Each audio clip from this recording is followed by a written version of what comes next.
Good morning guys. Medyo napaga talaga yung gising ko ngayon. Kaninang alas 3 pa nagising na ako. Hindi na ako nakatulog ulit. And it's now 5:30 AM. Medyo maaga kasi akong natulog. Gawa nung bumawi ako ng tulog kasi wala talaga ako tulog nung sa biyahe pa lang from galing sa Cebu. And as you can see sa likuran ko, ito yung higaan ko. And yan yung mga gamit ko. And hindi na rin ako nakatulog kasi gawa nung may simba dito. Malapit lang kasi yung simbahan. And then yun, kung narinig nyo, yung kampana ay tumutunog yan. Tapos may nagdarasal din talaga.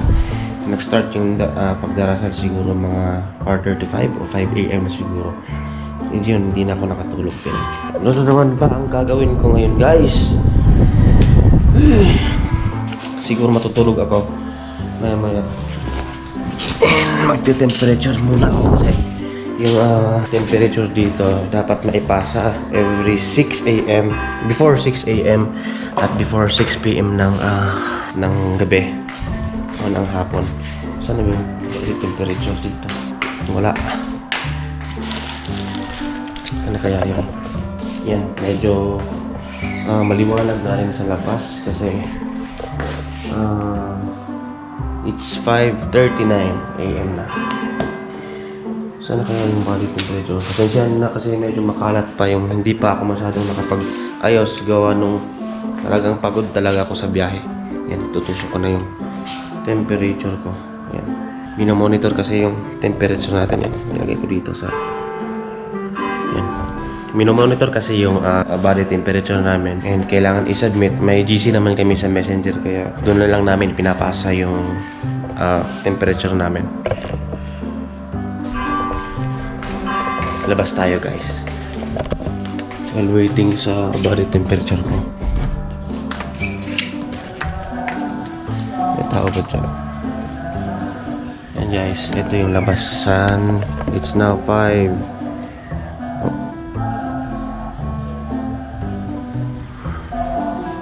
Medyo nagising din talaga ako kanina guys kasi gawa nung yung kabilang kwarto ko, yung kabilang room ko ang aga din, may katawag siya, may aga. And then talagang narinig ko yung boses niya sa kabilang room kaya ayun, nagising talaga ako. Ayan, tumutunog na 33.8. Ba't ang lamig? Tayo dyan. Picturean ko muna para ma-send ko na rin sa GC. And guys, ano na naman kaya yung gagawin natin ngayon? Siguro magpapalipad naman doon kasi wala talaga akong magawa. Maya ay siguro mag-exercise din ako dito para medyo pawis-pawisan na rin. Siguro push up, kunting push up, yan, mga stretching, tapos mga yun, basta exercise siguro ko maya-maya. Magliligpit din siguro ako ng gamit kasi hindi pa talaga maayos yung gamit ko. Yan, tsaka dalawang table.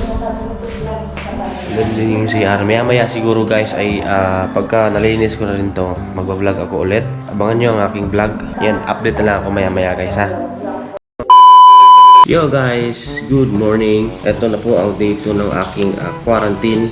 And then yun nga, may hinatid na rin na pagkain kasi every morning kasi is free yung meal namin.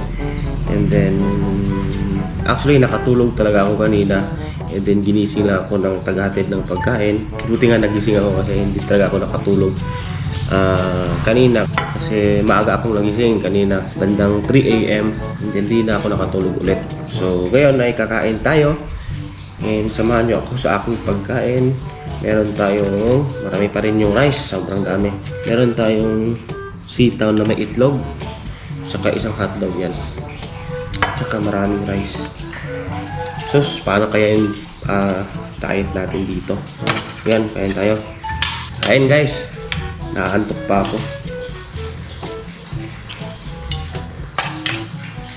Miss ko lang yung pagkain na ganito, yung pang probinsya na pagkain kasi usual nung nasa Cebu pa ako.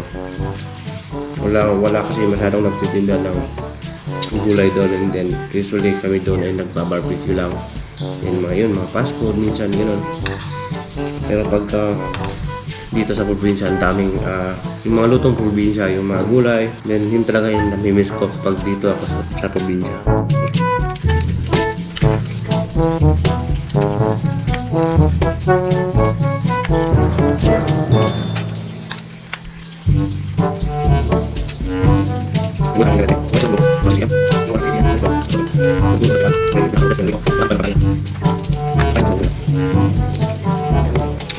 Yung free dito is meal lang, breakfast, pero yung tanghalian tsaka yung hapunan, sagot na lang namin.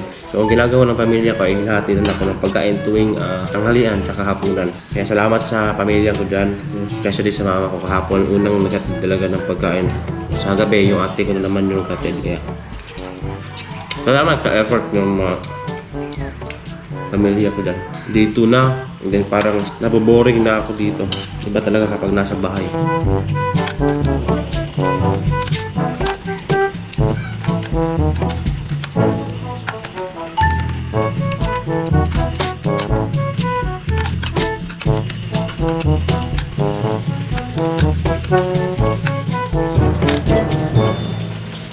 So update pala guys, nalaman ko pala na dito pala sa probinsya namin, pagkagaling ka ng Cebu, pagkakalam ko lang is rapid test lang. Pero dito naman, pagkagaling ka ng Cebu, uwi ka ng probinsya dito sa amin, is kailangan ng swab test talaga yung kailangan na dito. Hindi yung rapid test kasi nag-rapid test na rin ako sa Cebu, nag-negative naman. Pero yun nga, sabi ng tita ko, di daw accurate yung rapid test. So mag-undergo ako ng swab test, which is yun nga, hindi ko inaasahan na magsa-swab test, and then ayoko talaga magpa-swab test din sana, pero no choice tayo kasi yun talaga yung protocol na dapat sundin pagka nandito ka at umuwi ka ng probinsya dito sa amin. Kaya yun, wala akong choice, and then maghihintay na lang ako para sa schedule ko kung kailan ako ma-swab, and then hopefully sana guys, pray nyo sana na negative yung result kasi mahirap, di ba? And then talagang sabi ng tita ko kapag nag-positive, ililipat ka ng facility. Hindi dito kasi wag man sana kaya. Yun. Pwede pa rin tayo at darasal natin na maayos yung result at talagang negative yung result guys. Kaya tulungan niyo ako sa pagdasal guys. Hindi ko mauubos lang yung kinain ko kasi hindi naman ito ako kumakain ng rice pagka umaga, pero no choice ako dito kasi usually pagka umaga din dun sa Cebu, hindi ako nalaman, pero no choice kasi hinahatiran tayo ng pagkain, and then blessing din to, dapat talagang kainin.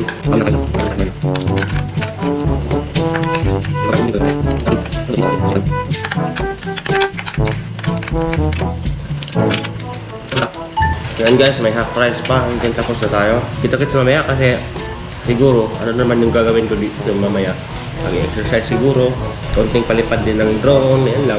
Yun lang yung ginagawa ko dito. And yun nga, sasalis ko talaga yung sarili ko na mag-stretching, mag-exercise dito sa loob. Hindi pa talaga ako nagpapalabas ng pawis. So dapat palabas na to. Palabas talaga yung word. Guys, may saging din dito. Ito, kasama to sa hinatid ng ate ko kagabi. Kaya salamat sa ate ko na nagatid kagabi pa talaga.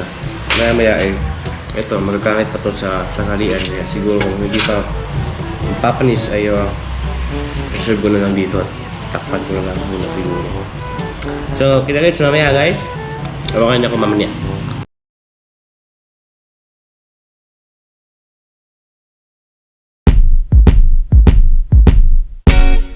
La la